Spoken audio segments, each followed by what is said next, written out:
I will say that I have seen Drummerbot in a kilt, and it's a powerfully erotic sight, though. Oh, it is. It is. I honestly believe it's a crime to not have that in the world.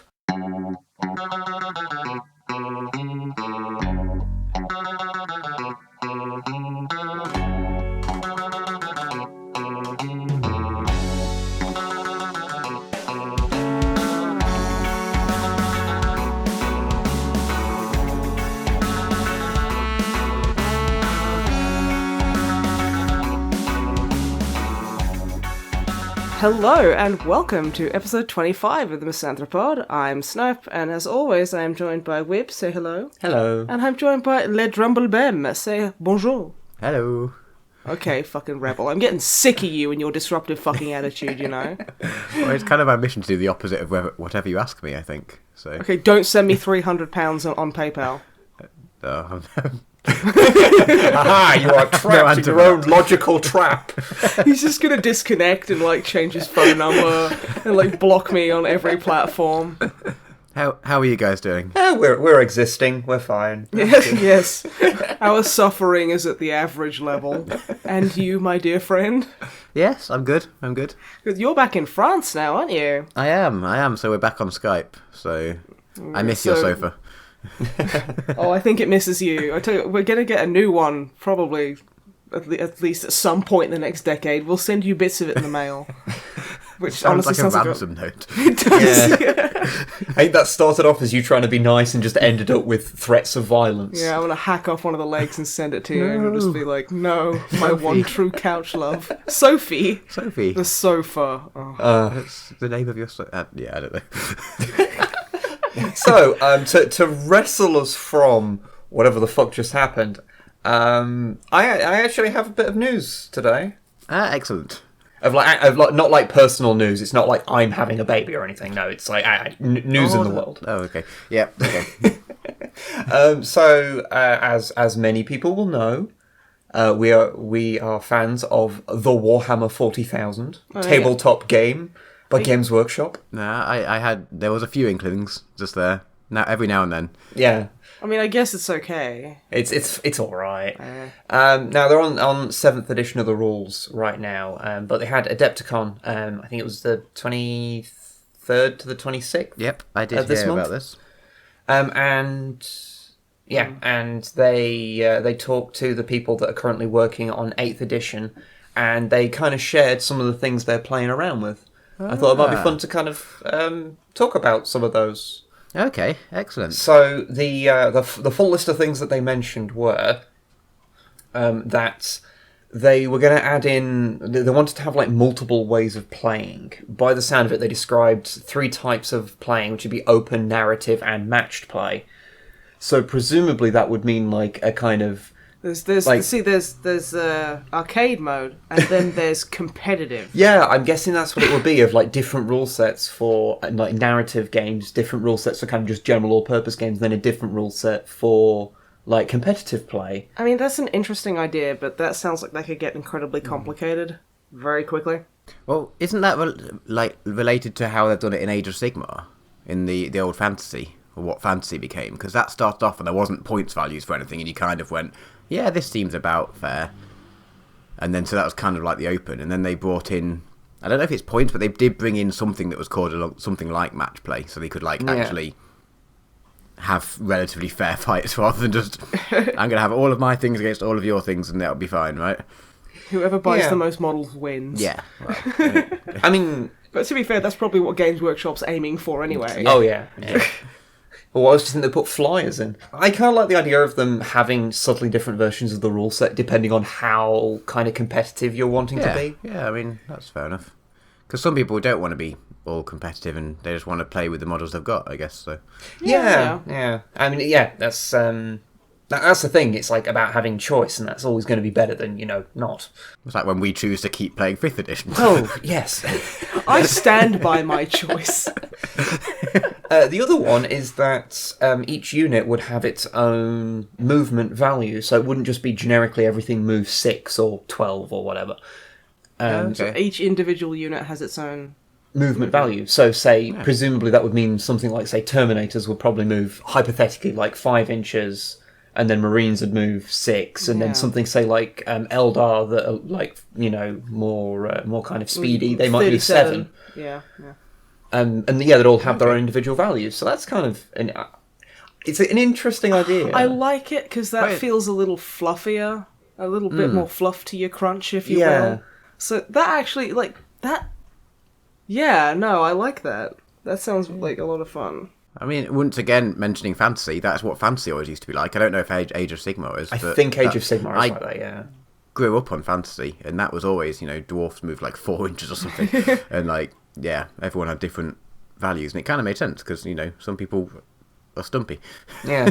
I mean, I can see Very that... diplomatically put. I can see that being one of those things that... it might take a little if they do implement it, because obviously these are all theoretical things they're messing around. Yeah, of course. But if they do implement it, I can see that there might be some interesting balancing going on to make certain units work a lot better. Yeah.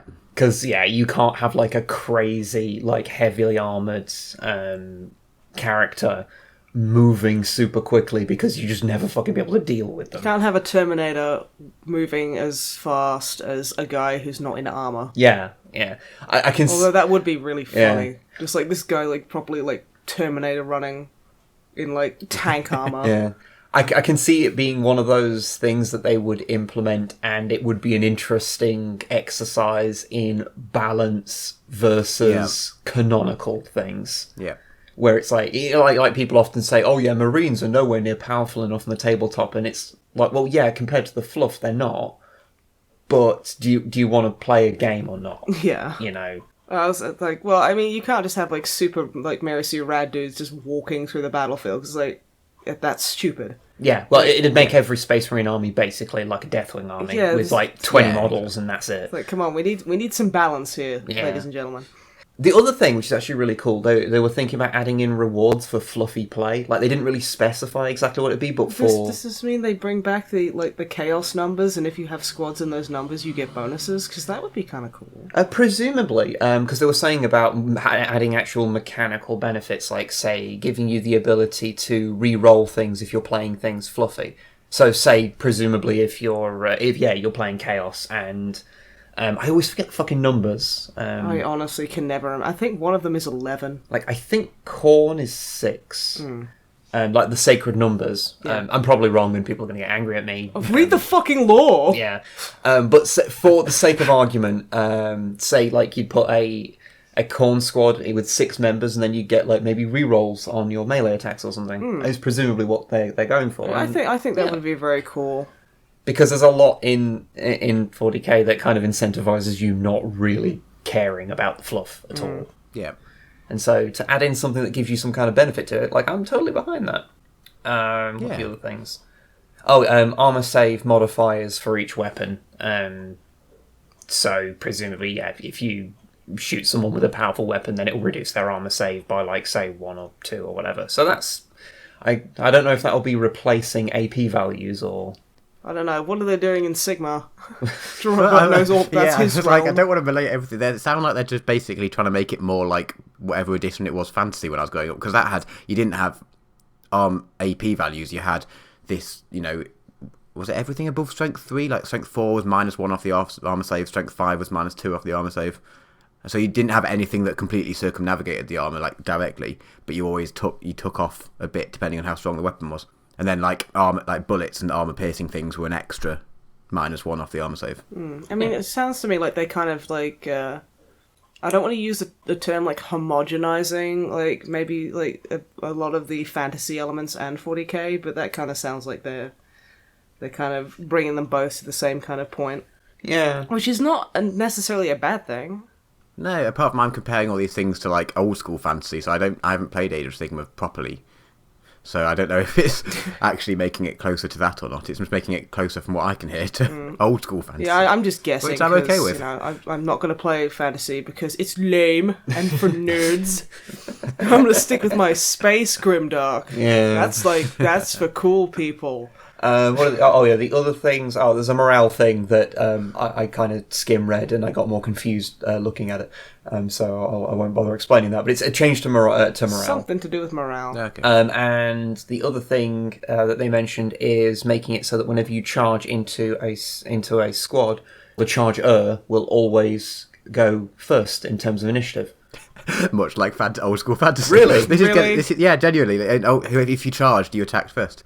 In the first round, and then after that it was done on initiative and things. I have heard people say that a lot of these rules are like 2nd edition 40k, which was before my time. So okay. So maybe it was the same back then for 40k as maybe. well. You know, it just strikes me as they're doing what they do with WoW, where they're like, oh, we've given mages these three abilities. It's like, you mean those 3 abilities you took away from us 6 years ago, you fucking pricks. Like, oh, look, yeah, we've given you new fuck you.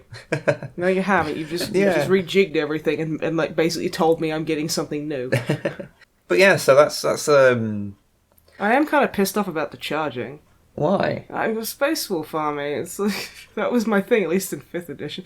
It was like, because I remember like versing your orcs. Like, you'd charge me and then I'd countercharge, and it would be fucking beautiful, because you're like, well, shit, there's all my bonuses gone, and then I just cut swathes through you. Well, wasn't it Blood Claws used to be able to do that?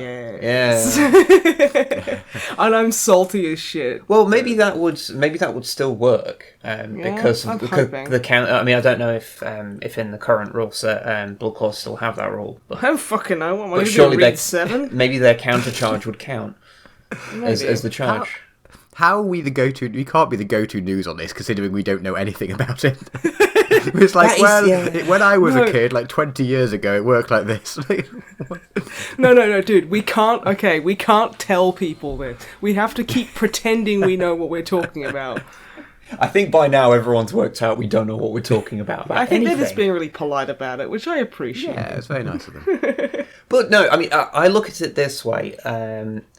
As people that really enjoyed 5th edition and how streamlined it was, and a lot of the extra stuff that got put onto it, whilst I totally get why a lot of people really liked them and why people wanted things changed from 5th, since we were kind of stopped playing between like 6th and 7th for the most part, a new edition is like a good gauge of like, is our interest kind of piqued by these new rules?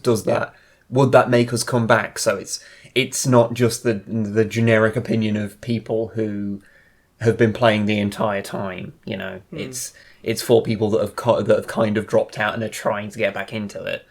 So rule changes can actually be quite a big deal. Yeah. I mean, they bring Pandaren into it. I'm pretty much sold.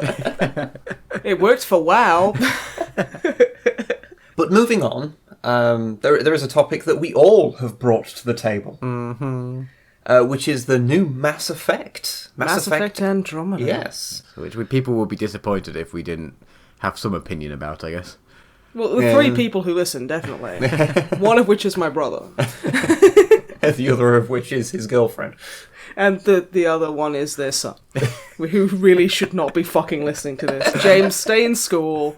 Don't listen to your aunt. He can't even comprehend language yet. I can still swear in front of him. It's awesome. Especially when my brother's sitting there kind of holding him upside down going, yeah, he's been a right fucking crankshaft lately. Been tempted to throw him out the window, but I'm not gonna. Please don't call CPS on my brother. He's actually a very good dad. But anyway, Mass Effect. Mass Effect.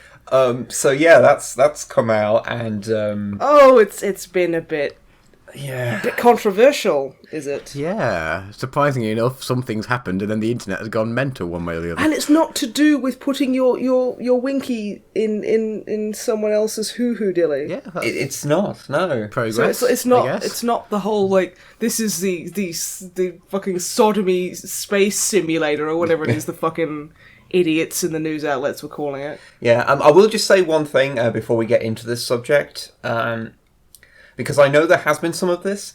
If you harass anyone or send them death threats because you don't like how a game that they were involved in came out, you're a fucking cunt and you should just fuck right off.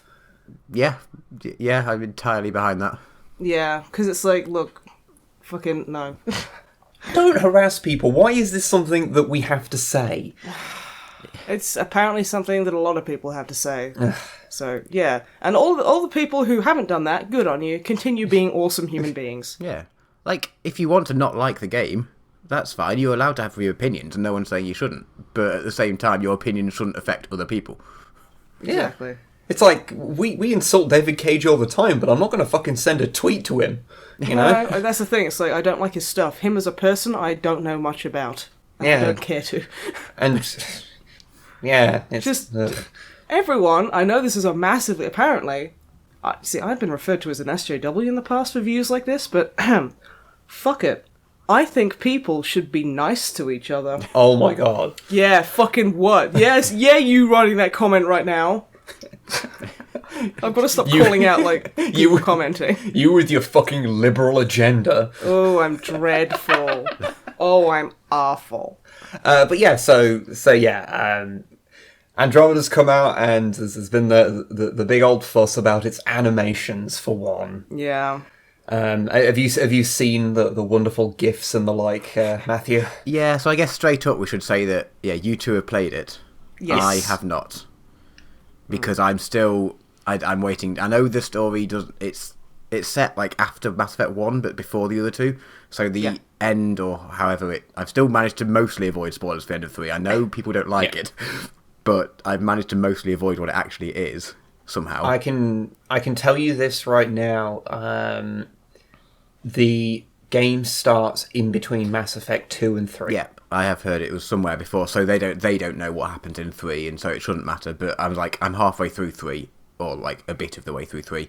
I should finish playing that before I end up getting the new one. Yeah. And if by then they've patched some things in or out of the game, it wouldn't be the worst from what I've seen. No, I mean, that's the thing. I think it's very clever to wait a little while when a new game comes out. Yes, that is more and more true. And maybe don't pre-order things. Well, I mean, that's just a given anyway, right? Well, yeah. But, like, yeah, I think it's a smart idea to just leave things for a little while. Yeah. Yeah. I mean, can you imagine being a person who either pre-ordered or bought Colonial Marines, like, day one? Can you fucking imagine? Poor souls. There's a lot of sore people over Colonial Marines. Fuck, I didn't... I bought it when it was on sale, and I'm still fucking sore about that garbage. I think we paid £3 for it. £3 too much. Oh. Fuck that game. Fuck Randy Pitchford. Fuck everything about him and his fucking... Apart from his goat baby, he's adorable. But yeah, so yeah, the animations, and like I've played the single player for, I want to say, maybe like 4 or 5 hours so far. Okay.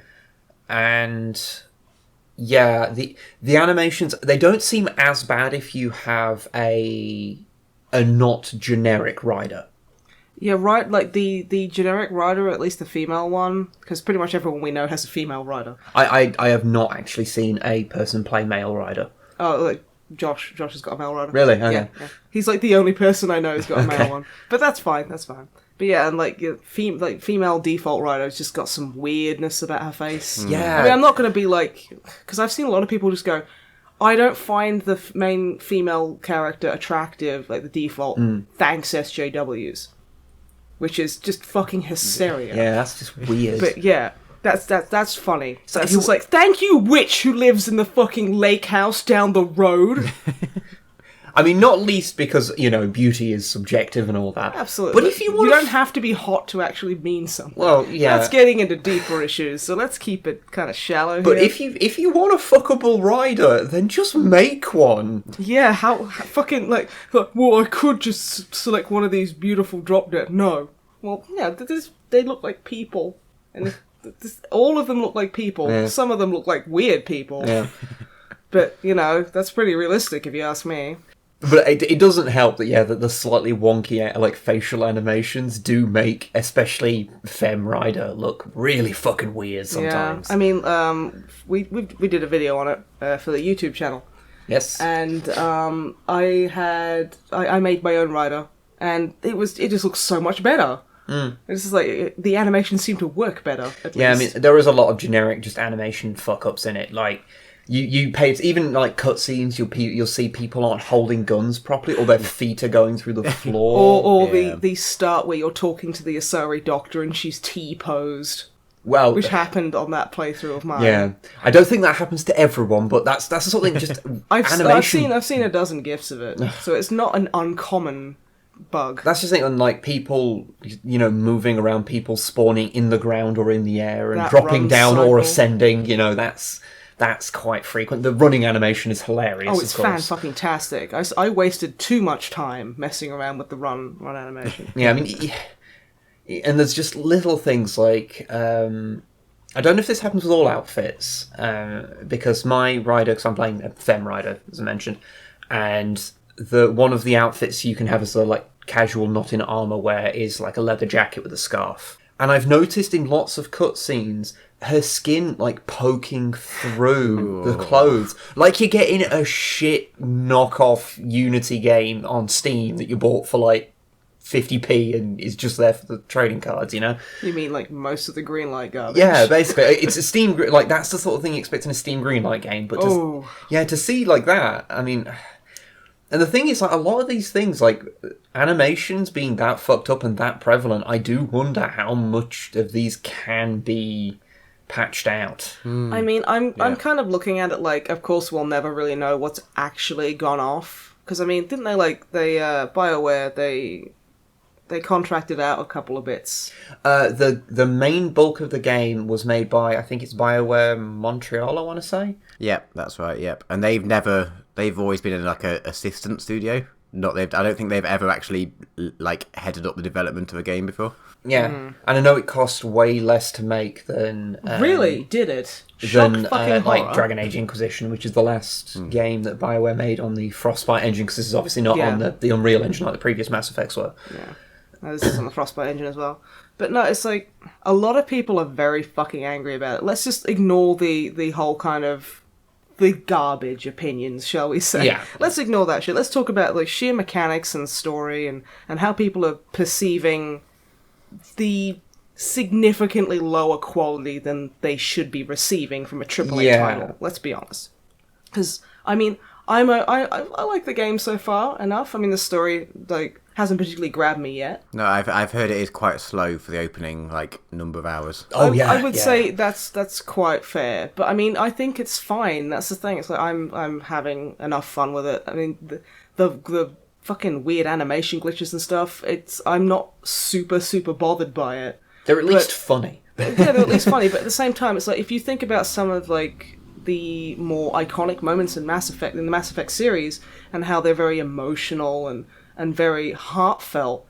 Can you imagine one of your characters T-posing at that fucking moment?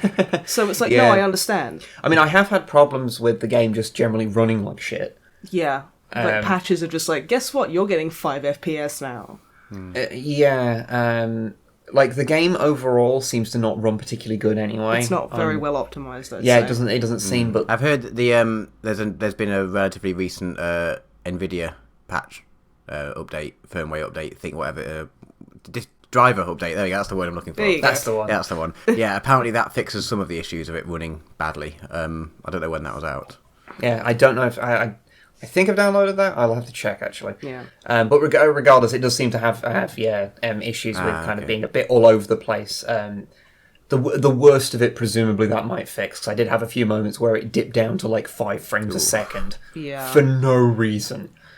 I mean, the Mass Effect series has always been a bit jank, but this is a bit ridiculous. Yeah, I mean, having been through, because you've been playing more of the multiplayer. I played 7 hours of the multiplayer and an hour and a half of the story mode. Yeah, and I've played no multiplayer, but yeah, like probably 4 or 5 hours of the story. So we've got kind of like both sides of the thing kind of between us. So you want to talk about story first? Yeah, I mean, like.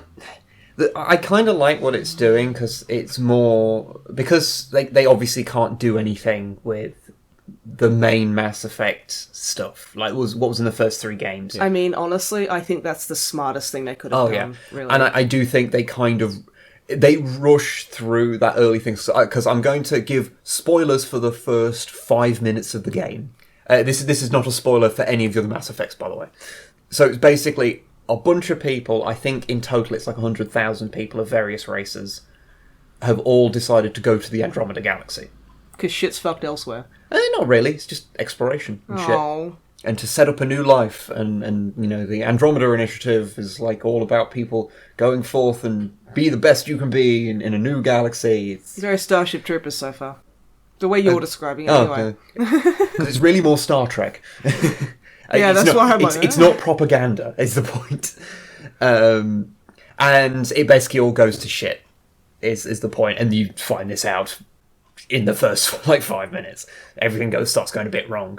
Yeah, well, but I mean, if it went right, there presumably wouldn't be a game there. So yeah, it's like, you got there, and everyone lived happily ever after, and everyone was happy, and we lived in a nice, equal society, and everyone was great. It's fine. Press E to hug your comfortable wife, and just enjoy the summer's day. But yeah, so you go through that, and like it kind of rushes to that point of like, because it goes forward like 600 years, because they've been traveling for 600 years. So basically, everyone but the maybe some of the Asari and Krogan that you met in the original Mass Effect trilogy, they're all dead now. They're all dead. That was pretty miserable kind of reload. I was kind of sitting there going, "Oh, my cricket he's gone." Yeah, but you know, Grunt's probably still alive. I want to go definitely. ahead, but Liara's probably still alive. Yeah, this is true. Because they're both relatively young, so they're probably both alive. So that's an interesting thing. But yeah, it kind of rushes through that point, and I'm not entirely sure how they can travel around without Mass Effect relays. Well, that's why it takes 600 fucking years to do so, presumably. Yeah, but they're travelling around inside the Andromeda Galaxy, seemingly at pretty much the same speed as they did in the old Mass Effects, but there's no Mass Effect relays, so I don't know how they're doing that. I don't fucking know. Maybe am I, the writer? Maybe it's explained in a codex entry, and I just haven't fucking read it. God, fake fucking Mass Effect Andromeda fan over here. But yeah, and so it's basically about trying to colonize with the Milky Way races in the Andromeda Galaxy, encountering new races and unique challenges, and meeting interesting new people and then killing them. And because it all starts off to shit, and you got to try and gradually build everything up, so that's what everything's kind of seemingly based around, and so that's a nice kind of thing to build upon. So you start off with everything fucked, and even like 5 hours in, things are slightly unfucked. Okay. So I really hope they, like, in the future they contact you for, like, box art quotes. I like it how it starts off fucked, and then 5 hours in it becomes slightly unfucked. That's the best thing. Yeah, I mean, there are some notable points where the issues with the game kind of affect what they're trying to do. So there's lots of points where people are trying to talk, and there's just odd timing between it. Like, there's just odd gaps between people talking that just makes it really stilted. Or there's the really classic one where there's someone who sits there and goes, basically, I'm sorry, I'm sorry for shouting at you. My face is just tired of all this. Yeah, I've heard that my face is tired, like. Yeah, and she's just got, and her face does not change the entire way through that conversation. And she's a right arsehole to you as well. So have you ever had face tired? You would think that she has had whatever they use for Botox in space, like just injected into every pore in her face. Like, she just cannot move it. And what if she has had work done? Fucking shaming her for that. Her face is tired. Leave her alone. What a great fucking, like... That sounds like that was lost in translation. I don't know. I think it would have been fine if the facial motion capture had been like operating correctly. Had been a thing. What had existed. Yeah. Whereas they were using the kind of facial motion capture that was used on the Ultramarines movie, apparently. Oh, you mean waggle bottom lip? That equates speaking and just emotions. Yeah. It's like, I think they put all of the facial mocap into that one Asari at the beginning who makes that fucking face at you. Oh, yeah. Because that happens, like, at least from what I've seen, like, every time. Oh, yeah, it does, yeah. That's fantastic. At the start of the video, that even though it's not uploaded whilst we're talking, it will be when this goes live. Yeah. In the intro of that, there's a shot that we got of a very strange expression that an Asari pulls, and it happens every single time, so it's it's a lot of fun. Yeah, it's not an error, it just happens each time. Or it is an error that just happens every time, I guess. So I still thought it was quite fun. Oh yeah, it's fun, but it's weird. Oh yeah. That's kind of Mass Effect Andromeda. I mean, I think the problem, like, the story's not particularly fantastic, but it's still got... The characters are still kind of fun. I'm still invested. Yeah, and I think the thing is, it's Mass Effect, and I'm just a fucking card for Mass Effect. Like, I'm going to cut it slack, because I really like the setting. Yeah.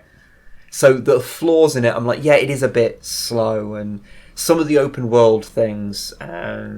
like, I've got to a planet that's, like, covered in snow, and it's this massive open world kind of thing where I'm driving between things in the new equivalent of the Mako. Of the not Mako.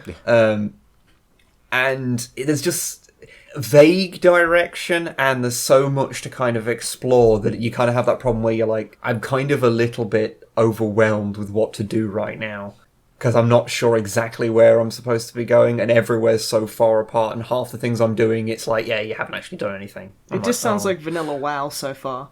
Yeah, a little bit. If we make everything really, really far away, people will have to spend more time playing. I mean, maybe and more time paying. Maybe I just approach the area in the wrong way. Like, you could do that in WoW. Like, if you approach an area from, like, the wrong way, you can completely fuck its progression, and you can be kind of lost as to what you're supposed to be doing in an area. Speaking as someone who has 40 different characters, yes, that is a thing that happens a lot. So I'm not going to say that's like definitely the game's fault. But again, this is the thing. I'm really cutting this game slack, and I think it's partially because everyone's been so, like, unreasonably harsh to it that I feel like someone needs to throw out a fucking bone here and there, you know? It is still subpar quality.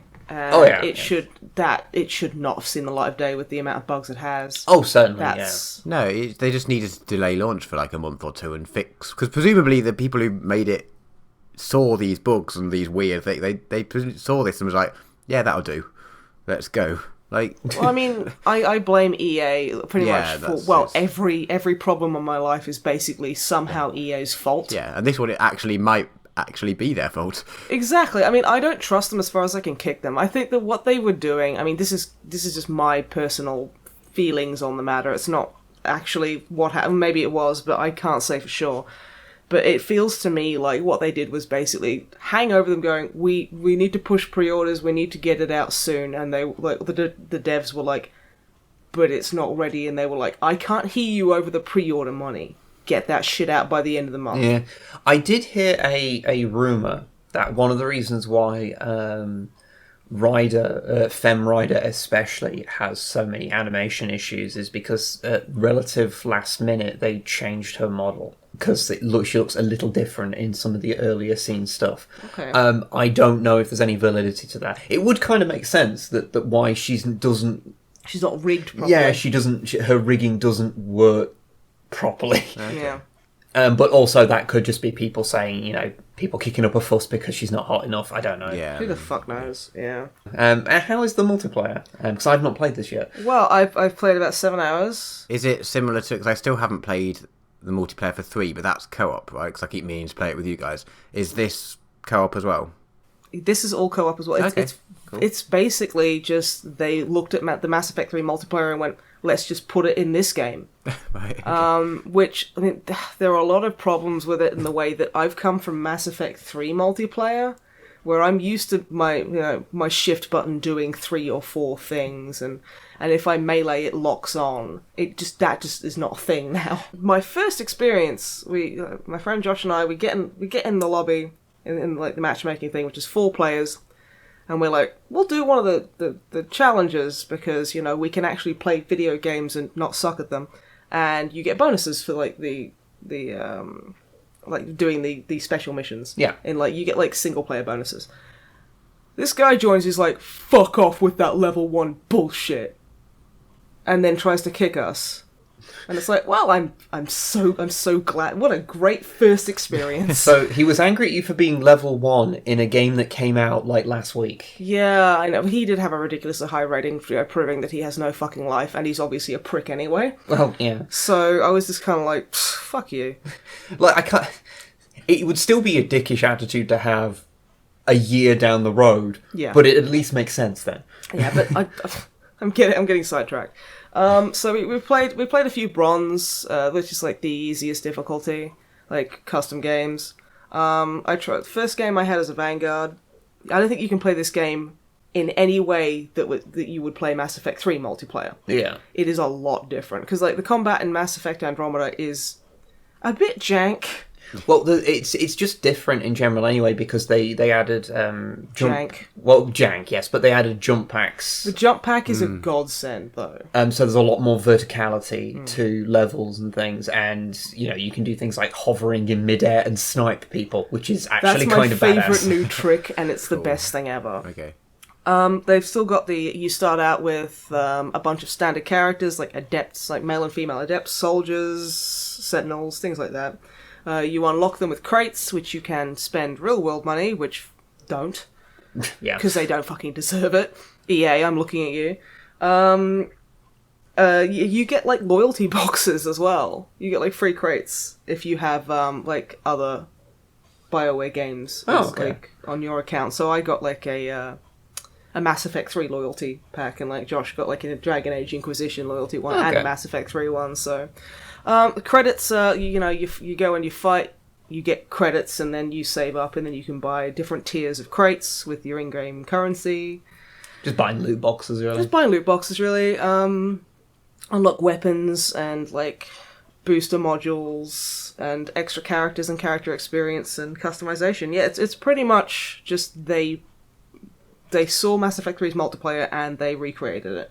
Which I like, because I really like Mass Effect 3's multiplayer. I liked how it was all PvE, and just, you'll fuck about. And I always got the impression that they were kind of shocked that Mass Effect 3's multiplayer actually kind of resonated with a lot of people, because it had all the hallmarks of cheap, tacked-on wave survival. But it was so good for some reason. But it was just... It just... worked really well. Like I remember things like the menus and matchmaking was all kind of balls. And I remember, because I play lefty, so I have like alt bindings. If I played the Talon Mercenary, it reset my binds to default. Oh yeah. So I just couldn't play that character. Yeah, it was fucking weird. Just one character. Yeah. Just that one character. Which is oh god. Also, as the my favorite character, the Cabal Vanguard, which is the female Turian Vanguard, like, super ultra rare character. Like, if I didn't host that game, my latency, like, it wouldn't work.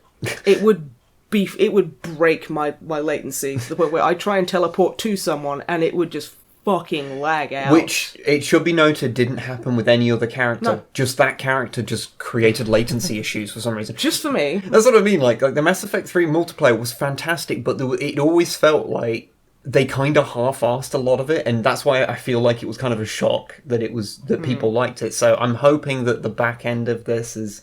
I mean, granted, looking at the game it's in, and I'm not holding out any hope, but I'm hoping that it's a lot more together. Well, I mean, like I say, I've played a good few games. It does have some... I mean, the only bug I encountered in it so far was because I'm used to, in the Mass Effect 3 multiplayer setting, have context-sensitive buttons. Yeah. Like in Mass Effect 3, like, one button would cover, it would jump, and it would run. And I'm like, I kind of got used to that. Yeah, in Mass Effect 3, like, half your commands were on the spacebar. Yeah. Or shift with me. Yeah. So that took a bit of getting used to. You can't play this like Mass Effect 3 multiplayer. So I needed to rebind halfway through a game, because I needed to melee. I set my melee to, like, mouse 5, and it's like, that was a stupid idea, because my hands can't really contort like that, especially because we've got a right-handed mouse. Yeah. So it was just like, the pain. So I was like, I'll change it to right control. And I tried to change it, and it just auto-changed it to Shift F1, which is to bring up the Origin overlay. So if I wanted to melee, I had to bring up the Origin overlay.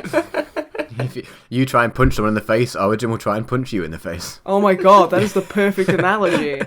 Dang. But yeah, for like the whole session, I had no melee. Yeah. And, it randomly would melee sometimes.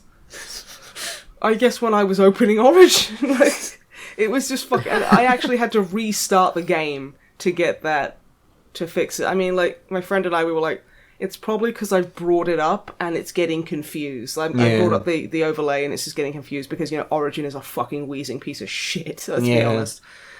But yeah, that was fucking awful. And I had to resort to hosting, because playing with my friend, like, he hosted a couple of times, and I had the worst fucking lag. Yeah, in fact, this is playing with someone in America. So. Yeah, which usually is never a problem. Well, yeah, but, EA. Well, yeah. So, and after that, it was fine. I mean, the voice acting in this is great. But, because, so the majority of the time, we're all, playing female characters. Out of the four of us, there's usually, at least, one guy or one Solarian or whatever. Yeah. So I think a lot of the female humans have the same voice. Yeah. And after the waves, it's like in Mass Effect 3, one of the characters will say something. The voice acting for this is sublime. So, it's such a meme. It's fantastic. We're running around and, wave cleared, get ready for reinforcements, and one of them will go, "That was great!" And you're like, the fuck did you just say? Did someone cut you off? Is your sound file, messed up? And it was she's like, "Okay." Because, you get told to do special objectives. The same as in Mass Effect. So it's there's, key enemy, members are on the field. We need them assassinated. Okay. It's it's so bad, it's life-changingly glorious. I'm trying to remember the other things that they say, because it's just so fucking weird. Is it like the thing in Overwatch when Winston says, "This will protect us"? Sorry about that! And, his couple of, because he's a decent voice actor. He's a good voice actor. He's got, 2 lines that are just so... I want to know what his direction was for those. Okay, we need you to sound like literal cardboard. This will protect us. Perfect. Yeah. This is why we've hired you. Nailed it. Nailed it. Or all of the voice acting for Hour of Twilight and WoW. Oh my Won't god. rest accord. Defend the line. Oh my god, the fucking hour's world away. Oh, I love the voice Marathon, rid me of this rabble. I love all the voice acting from that expansion. That expansion was perfect for voice acting. I don't know how easy that'll be for anyone to look up, but the Hour of Twilight... Go do the Hour of Twilight dungeons with the sound on. It is worth it. Every raid and dungeon has some line of voice acting in it that's right on that line of shit, but really endearing. It's there is no good, no evil. No light. There is only power! Oh my god. I must have tanked that dungeon 1,000 times, and we'd all be on Skype, and we'd all just fucking copy his speech verbatim. The most fun times I had with WoW. But yeah, nothing as good as the Hour of Twilight, unfortunately. But yeah, that was great! It's just so, verbal blue balls. It's where are you going with this? It's it felt like you wanted to say more. Well, they had to pay by the kilobyte, so... Okay. See, it was going to be, that was great, we've done really well today, and I'm proud of all of you. But they stuck with, that was great. That was great.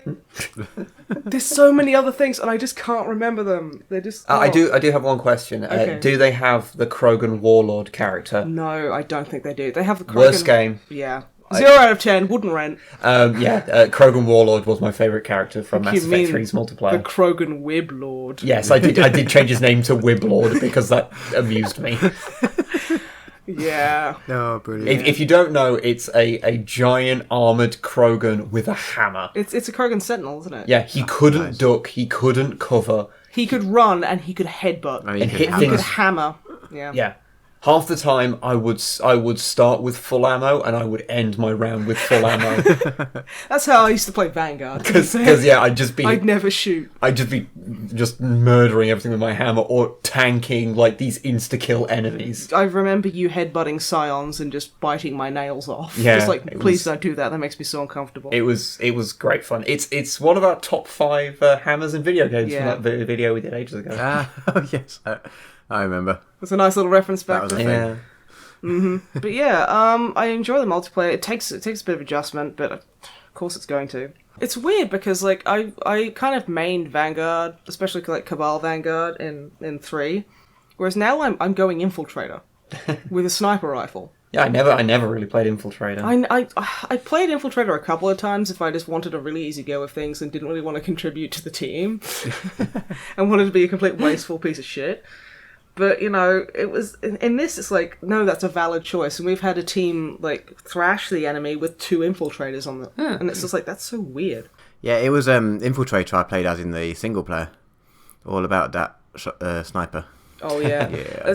I played through Soldier through the original Mass Effect, and I always regretted that. I did too, and it was so fucking boring. So I'm playing through Andromeda as effectively a Vanguard. Yeah, same. But I think you can just pick random abilities at random. But yeah, You haven't a got lot more far, RPG. You haven't got far enough to see how much freedom you've got. Yeah, I've been assured. Yeah, you have got a lot of freedom. I do like that. You can.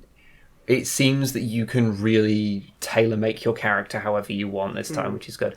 I was going to say, because I have a bit of a theory about Andromeda. Okay. In general. So, Matthew. Yes. Are you familiar with the development of Sonic 2 and Sonic CD? No, not really. Gotta be honest. Okay, so the original Sonic was made back in 1991, Right. I think. And when they came to make a sequel, they were at the same time making Sonic 2 and another department, like another group of in-house Sega devs, were making Sonic CD. So, in effect, there were two sequels to the same game being made at the same time, and they both released around a similar time, meaning that you had effectively two sequels to the same game that both tried to elaborate on the same premise in different ways. Okay. So there's different ways of managing different things in each game, so that it's almost like you got to glimpse another timeline of what Sonic would have become. Yeah, what could have been, yeah. I feel like Mass Effect Andromeda is kind of a little like that. If Mass Effect 1 was made, and then in, say, Reality A, Mass Effect 2 and 3 were made, which elaborated on the same kind of thing, and you ended up with this very... Like, you're very, like, stuck to the ground, kind of cover-based shootery kind of thing, with all of this context-sensitive stuff going on, and just it felt a certain way. And in some ways, Mass Effect Andromeda feels more like a sequel to the first game. Okay. No, I get you. There is a lot of stuff that they've brought back in from the first game, like weapon up, like, you know, searching crates and having like a bunch of random equipment that you can upgrade things with. Like and... stuff that was streamlined out of the series previously, but has kind of come back in now. Yeah. And the whole focus on jetpacks and zipping around and much more movement-based kind of things. A lot of exploration. And just the combat not feeling as... Refined's probably the wrong word, but just different to Mass Effect 2 and 3, but is probably closer to 1 in a lot of ways. So what I'm trying to say is that I think that Mass Effect Andromeda is the Sonic CD to Mass Effect 2 and 3 Sonic 2. Okay, right. No, that's fair. That's fair.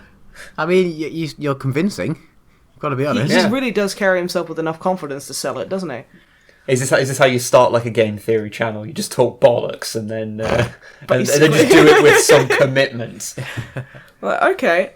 So I believe that Soul Reaver is actually about assassinated President Abraham Lincoln. Okay, can you back that up? They both have hair.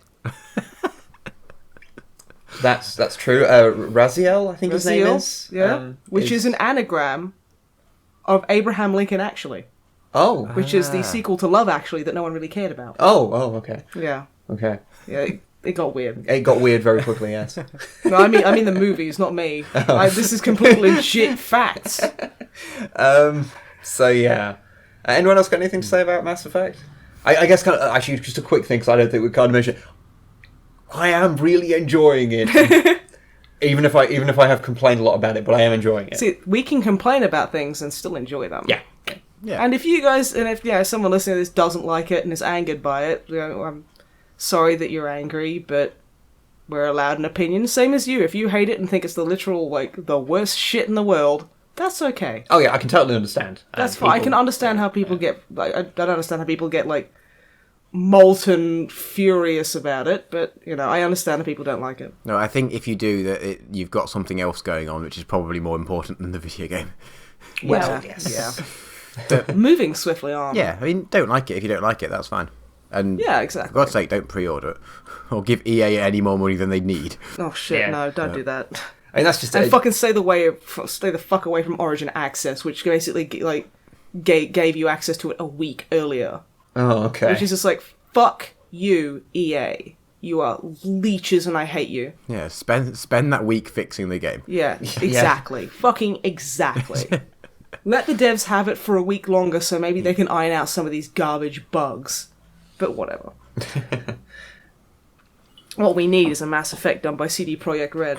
It wouldn't be out for a few years, but it'd be glorious. That's the thing. It's like they're just like, oh, you should push it out there, and they laugh at you. The thing is, I was kind of shocked because I in my head, CD Projekt Red are, even though they do make this big AAA series, like they always feel like they're cheaper. Like in my head, they always feel like they're still kind of like a cheap indie kind of. They've got that purity. Yeah, that just happen to pump out these things, but The Witcher 3 actually costs significantly more than Mass Effect. There's that meme going around being like, Mass Effect Andromeda made by however many hundreds of people at this big budget, and The Witcher made by 2 Polish dudes. It's like, well, actually, no, there was more people and more money behind The Witcher 3 than there was behind Andromeda. Yeah. So much so that Sapkowski, the writer of the Witcher books, has basically come out and gone, I really regret selling them that. I thought it would suck. I have been shown who is the boss. What? Because he sold it somewhere and then someone managed to make it more successful than he did on his own. Well, I mean, don't get me wrong. It's like the books are great, but like the games are fantastic. So it's like, mate, look. It's a different medium. You couldn't have made this game. And I think he's just grumpy because maybe he's not getting as much money as he'd like. Yeah, he probably wished that he'd got his... Because I presume he gets royalties. I don't know, honestly. Maybe he he's did sell the rights, so who well, fucking knows. But he probably wished he sold them for more. Which would have meant that they probably wouldn't have been able to afford it, and then the Witcher games never would have been made. But no, like, it's like, come on, mate. Like, what do you think your books are translated? Like, so, like, I mean, they probably would have been translated anyway, but why do you think, like, so many people are like, translate the fucking books, we need this? Yeah. But yeah, like, I will literally suck CD Projekt Red's dick all day. Like, you remember the Cyberpunk 2020, I think it is? 2077 or something? Thing they released? Probably 2077, because 77 Punk and all that. Yeah.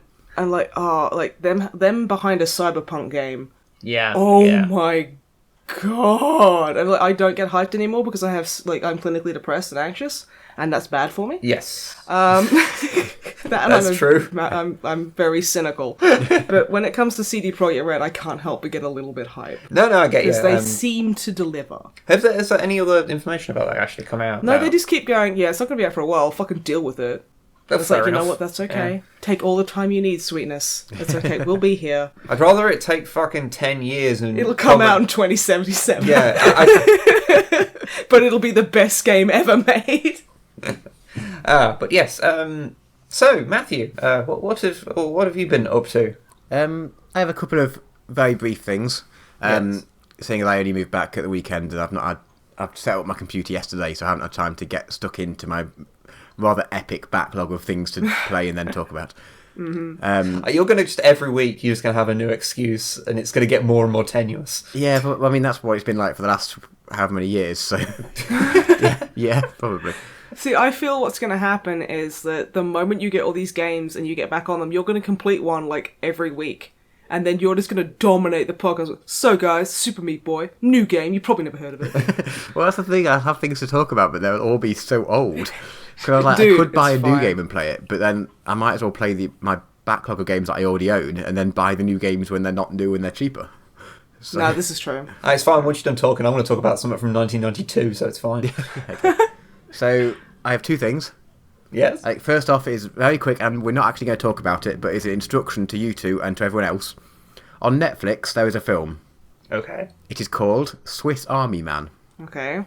You should not look about anything what it is. It's an hour and a half. You should just sit and watch it, and then either be angry or thankful. Okay. And I'm not going to say anything else about it. And you should try and avoid reading anything about it. I think the blurb on Netflix isn't too give stuff away, so it should be okay. But if you can just somehow manage to click on it and watch it without knowing anything, okay. And then, you're either welcome or not, depending on what you think. It's interesting, I'll put it that way. But anyway, let's not talk anymore, because that goes into the next thing, which I was going to say about finding out too much things about things in advance, and then that affecting how much you enjoy them. Because I saw Logan. Yeah. Oh, did we ruin it for you? Well, That's the thing. No, I still enjoyed it. But my overwhelming sense when I got out of it was disappointment. Oh. Maybe it had been hyped too much, and I think we are to blame. And it's a weird one because I think, I definitely, the whole time through watching it, I was like, oh yeah, this is awesome. I'm really enjoying this. This is such a nice change for this sort of mindless superhero film with sky beams and blah, blah, blah. It's just about these characters, and that's excellent. And then I got out and I was like, oh, was that it? And I don't know, it's weird. I think it's because I just heard too many people say too many good things. Yeah, sorry, dude. We kind of ruined everything. I was like, it could never, ever... No, it's not just you guys, it's like everyone. Like, everyone loves this film, and deservedly so, yeah. Like, I did enjoy it when I watched it, but I still felt weirdly conflicted when I got out. It was... Yeah. Yeah, I guess it was never going to live up to the expectations that were built up for you. Yes, exactly. That's the thing, which is... It is a real problem about things. It's one of the reasons why... Like, when there's, like, some new big thing, like, new big TV show or whatever, half the time I'll just never bother to watch it because it gets hyped up so much that I'm like, if I watch this and I just fucking hate it, then I'm just going to feel like shit. It happened with Battlestar Galactica, the new Battlestar Galactica. Everyone says it's a fucking masterpiece. I can't stand it. And so I'm like, I feel like I'm missing something, but I don't know if it's because it was built up to be like, this is like the return of good sci-fi, and I'm like, I don't like it. Well, to be fair, literally anything comes out nowadays, and it's just got fucking any outlet screaming, believe the hype! Well, yeah. So it's like, it kind of ruins everything. Unless to be it's fair, Iron we're all kind of complicit here. Unless it's Iron Fist, and everyone just says, yeah, it's a bit shit. Like, Tom Scar was saying that, like, he really liked it. I haven't watched it yet. Hell, it took us until the other day before we finally watched through the rest of Jessica Jones. Yeah, which was pretty decent. Yeah, I think Jessica Jones could have been 2 or 3 episodes shorter. Yeah, I agree with that. I think it would have definitely benefited from that. But other than that, yeah, it was alright. Yeah, I did enjoy it. I also find it fun how it's really blatantly a pilot for Luke Cage as well. There's a couple of hidden pilots in there for Luke Cage, yeah. Like, I was thinking about it, I was like, about a quarter of this entire series could have just been in Luke Cage, I guess. Yeah, but Luke Cage is a fucking boss. Oh, yeah, totally. So... Which it did make me actually want to go and watch the Luke Cage series, so I guess it works. Yeah. Yeah, I saw the trailers for Iron Fist. It looked incredibly bland, I guess, from the trailer. And I was like, if they're the best bits from it, I mean, I'll probably give it a go at some point, but... I've heard it gets better. I've heard it starts off really, really bad and gets actually quite good towards the end, is what I've heard. I'm probably going to go watch something that starts off pretty good and just gets better. Yeah, no. That's me being a cynical fuck. But... No, it is one of those problems. I think box set culture, for want of a better term, means that I think sometimes people will sit there and really judge you for not sitting through multiple seasons of something that starts off shit and then gets really good in the end, but you need to have seen those shit seasons. It's like the Sons of Anarchy. My brother loved that, and he was like, you need to see it, but the first couple of seasons suck. And I'm like, no, it all sucks. I refuse to sit through, like, fucking 40 episodes of shit. Yeah. It's like the first, like, I tried to watch Vikings, and I thought that was garbage. Well, isn't that another one where everyone, well, most... that's what I was about to say. I've heard good things, but then maybe that's the problem. But it's kind of like, I just seeing it, and I'm just like, you know what? None of this is grabbing me. I mean, the setting's great. They all look great. They're decent enough actors. I don't give a fuck about the story or really anything to do with these people. I mean, that's another one where I've heard you have to get through the first season. Yeah, and I'm just like, I'm sorry, but I don't feel as if I have to. I don't feel like that's my fucking responsibility. And like, there are some TV shows where it's not so much of a big deal if that's the case. Like, the first 2 seasons of Star Trek Next Generation are kind of crap. Yeah, but they're all kind of filmed so that they're all kind of standalone anyway. Yeah, that's the thing. So you can jump in. Yeah, you could just go, oh yeah, the first 2 seasons are crap. Okay, just go start at season 3. They were made in such a way that you can do that and it doesn't really matter. Yeah. And then once you're interested, you can then go back and watch them because there's not that much continuity between episodes because Gene Roddenberry hated continuity. Yeah. Gene Roddenberry seemed to hate a lot of things that were good. Yeah. Yeah. Yeah. Yeah. Gene Roddenberry was a bit... he wasn't as bad as George Lucas, but he was one of those people that to make Star Trek good, they had to, at a certain point, very kindly but firmly take it away from him. But just imagine his gravestone. Here lies Gene Roddenberry, loving husband and not as bad as George Lucas. Kind of. Oh god, I'm literally making fun of a dead guy. Yep. Oh, this is my life now. Actually, speaking of TV shows, Yes. I have an interesting little thing to mention. So, the Power Rangers film, it's out now, isn't it? Yes. I think so. I mean, I don't really care. Do you want to see it? I kind of do, but not because it's Power Rangers, because of it coming out and people talking about Power Rangers again. I went and watched the first episode of Power Rangers, and it's shit. And crap, and I don't know why I ever liked it as a kid. Because kids like things that are shit and No, crap. I totally understand. It is a weirdly surreal show when you're actually looking at it, and you're just like, why is this like fucking Saved by the Bell meets Ultraman? It's weird. Ugh. Well, that's pretty much because it is literally that. It's by the Bell meets Ultraman. Okay. Do you know the really weird thing? They're all colour-coded before they become Power Rangers. Like, they're all wearing, like, the colour-coded clothes. It's really weird. But anyway, watching it and going, this is kind of crap. I got really interested in watching the original Japanese series that they stole all the footage from. Yeah. Which is as part of the Super Sentai series and is usually just referred to as Juranger. Juranger. It is actually really good. Okay. Yeah, but you're a bit of a Japanophile, and you love kaiju things. I mean, so you're a bit of a mark anyway. I am a mark for this stuff because I like Ultraman, I like Godzilla. So a show, it's a very very similar to Ultraman in the way that, you know, people fighting these kind of alien monster threats that eventually become big and then they have to fight them. But the really interesting thing is how all of the weaknesses of the Western version of Power Rangers are strengths of the Japanese one. Like, everything it fucks up was fine in the original series. So I guess it goes to show America can't be trusted with anything. well, yeah. So like, Wait, that's something Drama Matt should be saying. So, like, a good example is, at the very start of the Western series, you see people landing on what is sort of implied to be the moon, and they release Rita Repulsa. And After 10,000 years. after 10,000 years, she's free. Time to conquer Earth. I wish I could do the voice, but I'm a bit too close to our expensive microphone, and I maybe don't want to Yeah, do I'd rather you didn't. Yeah, go stand in the kitchen and do it. That still might be a bit too loud. Yeah, maybe. But no, in the Japanese version, it's astronauts going to a planet that comes into our solar system, like a roaming planet every, like, I think it's like 170,000 years, I think. It's something crazy like that. And every time it comes through, and it's called the planet Nemesis, don't laugh. That's from... No, the Sailor Moon has, like, a planet nemesis. It's like a big evil planet that wants to eat things. Yeah, So. but that's where she was sealed away, you know, like tens of thousands of years ago, and they find her, accidentally release her, and then she comes to Earth, fucks around for a bit, and then, because she hates people, goes to then live on the moon, which makes sense why her palace is on the moon, which obviously you see in the original Power Rangers as well. And there's also an actual, like, escalation of abilities in the original series. So, I mean, I think it's fairly common knowledge that in the Japanese series, the Yellow Ranger is actually a guy.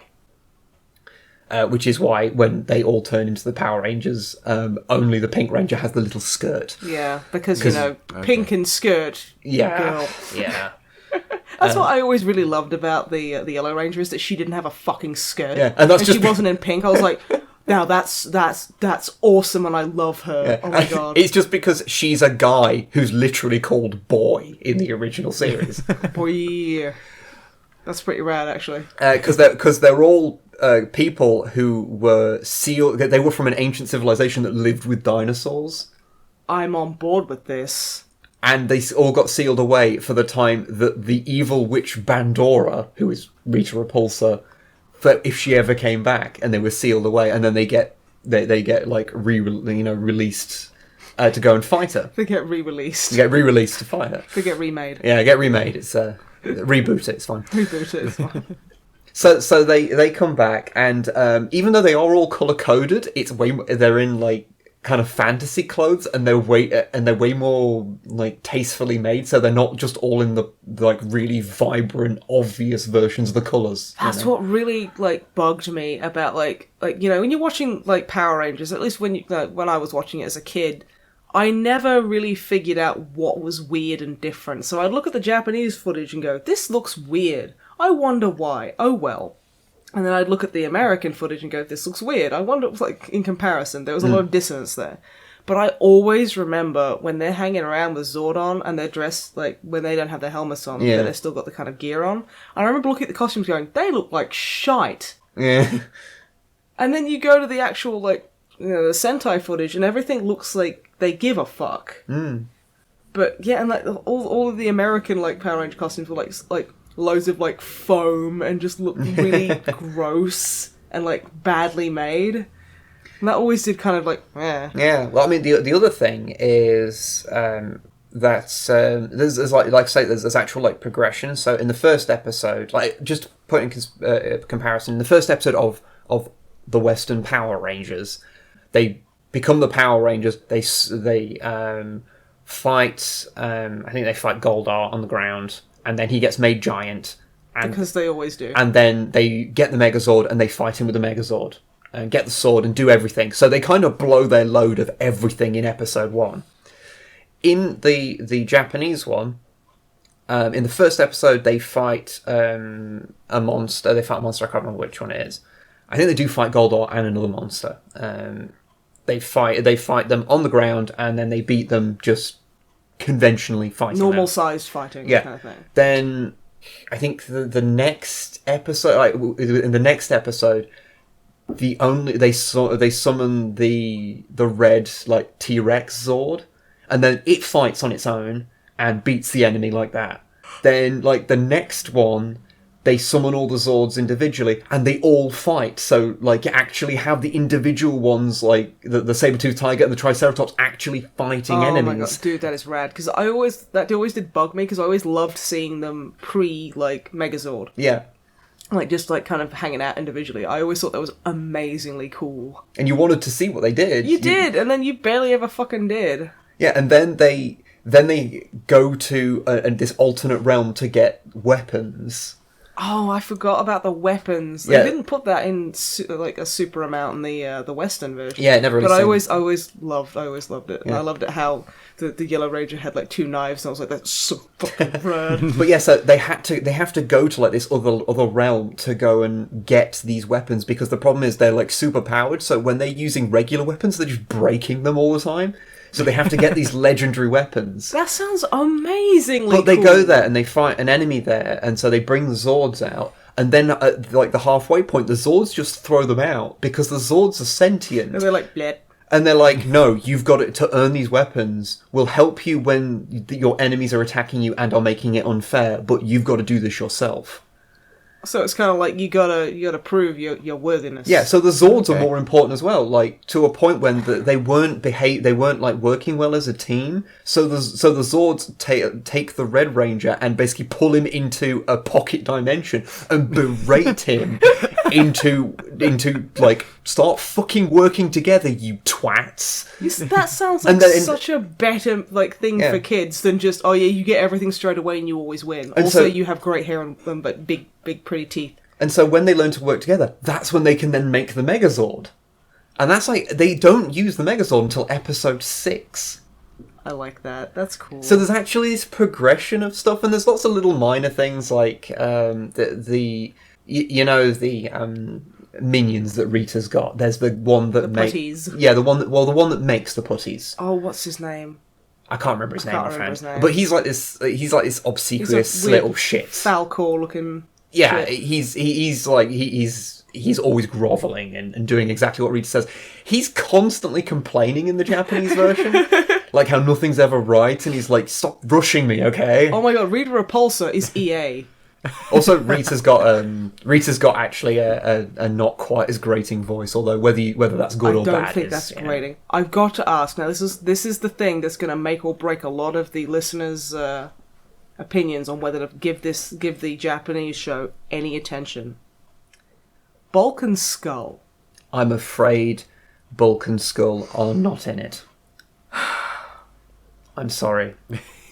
No, it's fine. I mean, I don't know what I expected, really. I will say one thing: watching the first episode of Power Rangers, you realise Bulk has a remarkably hairy chest. Oh, Because in the first episode, he's a wearing bit of a bear. He's wearing like I can't remember what they're called, the martial arts uniforms. Yeah, I can't remember. What I should know what they're called because I did judo for like a couple of years. Yeah, like, same. Karate clothes. With a K. But yeah, so it's quite low cut, and I for some reason I was just like, wow, he has a really hairy chest, and then my childhood was destroyed. Yeah, see, what every now and again I'll just get the Bulk and Skull theme stuck in my head. So, and that's literally my head all day. So if there are any telepathic like people out there, I'm very sorry, because like they'll be trying to sleep, and the Bulk and Skull theme will just be permeating through their fucking skull, like like every day with this shit. And now I've probably got it stuck in a bunch of other people's heads. I hope so. That's the best music of our generation. The Bulk and Skull theme. And I love it how, are they like still in it? And they're like 50-year-old men tormenting like teenagers. I don't think they're in it anymore. Oh, why not? I mean, Amazing. Are they still making them? Honestly, I don't even know. They keep popping up in Netflix going, hey, because you like things, how about this thing that's like probably not very good. I will say, I looked up some of the later Zord designs, and God, they got really shit. They started looking really cheap. Like even the Japanese series they're stealing from looks cheap in that. Yeah. Because I think there was a brief run where it was entirely Western. Like even the robot footage. They exported Power Rangers to Japan, which blows my fucking mind. Yeah, I think that Power Rangers has also been translated to Japan, which must just be really surreal. So fucking weird. Like, okay, Japanese people, like you have the best version of this. Why do you want to suffer? But yeah, leave Power Rangers in the West. It doesn't deserve it. And I can recommend trying to watch the Super Sentai Juranger series. Just for it's interesting to see what Power Rangers was made from, and I think it's just it's superior to Power Rangers. But again, I really like things like Ultraman and Godzilla, so you know that type of stuff I can buy into very easily, and I know some people can't. But if nothing else, it is interesting to see how radically different the story is, because it bears literally no resemblance, and they are not even remotely related at all. So yeah, I mean that's the thing. I kind of want to see the new Power Rangers film now because but now you can look at Rita Repulsa and get boners and not feel. I mean, honestly, I think the old Rita Repulsa is way hotter with the weird kind of like pointy hair. It is weird that they made Rita Repulsa hot. Well, isn't there another character? Okay, I'm gonna have to get an image. Yeah, no, seriously. The new Rita Repulsa is basically she's like if you've ever seen like WWE like divas, yeah, a little bit. How it's literally it feels to me as if it's literally just made for little kids to go, that makes my Jinky feel funny. Okay, yeah, fair enough. Yeah. The silly thing is, it doesn't even make sense because there is literally a Power Rangers main villain. I think it was introduced in Power Rangers Turbo, which is where I stopped paying attention as a kid. I stopped paying attention after the movie, I think. Yeah, I don't blame you. But where they brought in a new villain, and she was basically that. That needs to be Rita Repulsa. Most of the budget for that era of Power Rangers was getting those tits of hers like hiked up and giving her one hell of a cleavage. You have no idea how much duct tape that stuff takes. I've seen it again recently, like some of that stuff recently, and I'm like, whoa, Jesus! How was I was like a teenager at this time. Why was that not the sole focus of my attention? Jesus well, Christ. You know, I'm not gonna complain about going, oh, it's overly sexualizing a character, because let's be honest. Lord Zedd. Oh, Lord Zedd. Lord Zedd was such a fucking hunk. Well, he was walking around in a metal thong. Yes, he was. That's a man I can respect. You always know what's on his mind because you can see it. Yeah, exactly. I always loved it how he uses like the beaten down, like he was this big, powerful, skinless fucking thing. Yeah. It's like if Shredder accidentally removed all of his skin and became like a sexy male stripper. Yes. Like he's like this big powerful guy who's just constantly getting shouted down by Rita. And of course, the best thing about Lord Zedd is that his voice actor saw our band play once. Yeah, he did! It was so fucking cool! While you were wearing a Power Rangers t-shirt? I was, yes. Yes, which was quite a nice coincidence. Yeah. Oh, yeah. That was so fucking cool. Okay, so do you want to hear what my takeaway from this conversation is? Yes. You kept saying the Western Power Rangers. So Yeah. all I can imagine in my head is Power Rangers with like cowboy hats riding around on horses. Good. That's Good. all I can see in my head now. I'm thinking of just Yeehaw Zord. Yeah, which I don't know if Almost that's like- a thing, but that needs to be a thing. I kind of wanted to see Western Power Rangers where they're all like the Megazords just in a cowboy hat, just drinking whiskey, or like really like nothing's like the size of him. So he's kind of like he's got his foot on like the deck of a saloon, and he's like, this is basically how far I am in. And then Goldar comes in with a cowboy hat. And it's like, this town ain't big enough for the two of us. And literally everyone goes, no fucking shit, you giant kaiju bastard. The town is literally not big enough for you. Literally not big enough for even one of you bastards. And then they have a 6-shooter fight at dawn, and it will be beautiful. And the bullets are like the size of Volkswagen Beetles. And they're literally just, they actually have to have people get into the bullets and drive them Yeah. at... Or alternately, they're using regular-sized guns. So, Fan the hammer, Megazord! so as far as you can see, they're firing, but you can't see the guns, so they're just diving back and forth. And you're just hearing guns fire, but you can't see them. So, as far as you know, they're just saying pew pew at each other. Well, yeah, like, you see, I want that so... I don't want a fucking reboot. I want Western Power Rangers. Actually, do you know the best thing about watching the Japanese Power Rangers? Because of a news story that recently came out about one of the guys that played, it's one of the Red Rangers, I think. A news story came out about him. It means that I can now watch the Power Rangers and not sit there and go, that bloke killed someone with a sword. Oh, yeah. I heard about that. Yeah, because one of the Red Rangers did that. Yes. Yeah. He's recently been convicted. And, like, fuck it, the Yellow Ranger, she died in a car crash. Did she? Oh shit! The Yeah. original one, Trini. Trini, Oh. yeah. God, I loved her so fucking much. Basically, what we're saying is that Power Rangers is nothing but a train wreck of destroyed dreams. And broken hearts. And basically everything for the actors in it was bad all the time. Apart from Bulk and Skull, because Bulk had a really hairy, fuzzy man chest. I don't know. I don't know the secret hidden lore of the actors behind Bulk and Skull. I kind of want it. I want that to be... That's what I want. That's what I want remade. I want Power Rangers, the Bulk and Skull story. Oh, you know what would be amazing? Like, if you saw an interview with the actors who played Bulk and Skull and it turned out they're proper, like, theatre-trained actors, and they sit down and you sit down and interview with them and go, well, yes, so I was playing Thaddeus B. Bulkenstein. It was a seminal role that I'm very proud of. We wanted to give a kind of Loki-esque prankster attitude to them. We thought that it would really help be a counterbalance, a juxtaposition to the more serious stories that were being told by the mighty morphing Power Rangers. See, I'm just imagining, like, if, like, Ian McKellen or Patrick Stewart, like, one of them was really fat. Yeah, I was literally about to say that. I was literally just like, Yeah, one of them's just got, perfect. like, just gained a load of weight. Oh, that's it! Oh my god, a remake where they have Bulk and Skull as Ian McKellen and Patrick Stewart! And by remake, I mean it's the exact same Power Rangers series, but they superimpose those two in. Yes! We're gonna start a fucking... boot up a Kickstarter, this shit's gonna happen. It's gonna be perfect. And then we'll put, like, cowboy hats on the Megazord and it'll be amazing.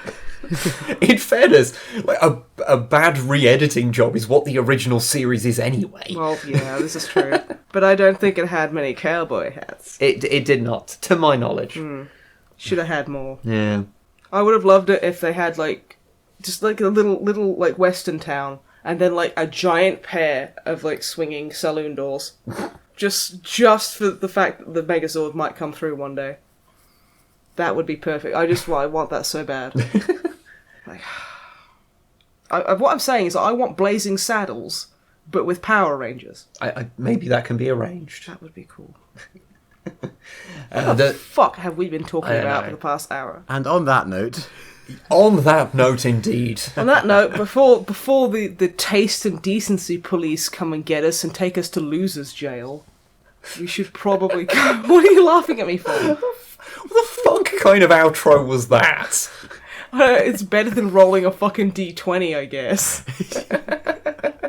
which wasn't really a D20. Don't Spoilers. fucking peek behind the curtain, dude, no. We need to keep up the artifice so people maybe one day might respect us or maybe not hate us. I'm aiming for vague indifference. Okay. Yeah. That'll do. Goodbye, everybody. Goodbye. Bye.